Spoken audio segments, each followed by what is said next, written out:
Cycle మీద కాలేజీకి వెళ్ళిన బీర్ల ఐలయ్య గారు ఈరోజు ప్రభుత్వ విప్పు. ఎన్ని కార్లు, ఫార్చునర్ కార్లు, ఇంత కష్టపడ్డా, పాల వ్యాపారం చేసిన, 50 రూపాయల మీద పేపర్ వేసిన, దానితో రియల్ ఎస్టేట్ చేసిన.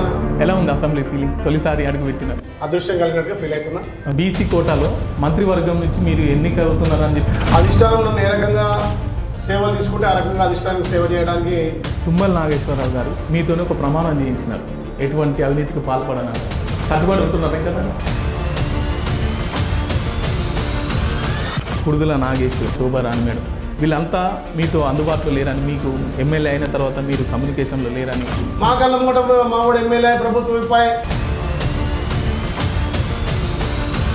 పేరుకే ఆలేరు ఎమ్మెల్యే, కానీ డెవలప్మెంట్ చేసేది మొత్తం గుట్టను.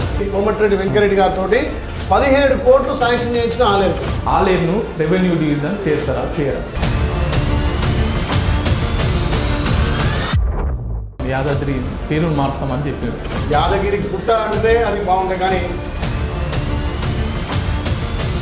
కాంగ్రెస్ అధికారాన్ని కూలగొట్టడానికి బీఆర్ఎస్ పార్టీలు కాంగ్రెస్ పార్టీ ఎమ్మెల్యేలను కొనుక్కున్నాను. కాంగ్రెస్ కూల్చడం అంటే కేసీఆర్ జేజం నుంచి కూడా కాదు. సీట్లు ఎక్కువ వచ్చినాయి కానీ ఓటింగ్ పర్సెంట్లో జస్ట్ 2%. అంటే పరిస్థితుల ప్రభావం అక్కడక్కడ ఉంటుంది. కానీ అయోధ్య రామ మందిరానికి సంబంధించి మీ అంటే కాంగ్రెస్ పార్టీలో ఎవరికి ఆహ్వానాలు అందలేదు. రాజకీయాలు అంటే దేవుడు ఉండాలి. భారతదేశంలో కాంగ్రెస్ జెండా ఎగురుతుందా? ప్రజలు మార్పు కోరుకుంటారు. తెలంగాణ మార్పు వచ్చింది కదా. ప్రభుత్వ విప్ ఆలేరు ఎమ్మెల్యే బీర్ల ఐలయ్య గారితో మీ ధూమ్ధామ్ దొరబాబు.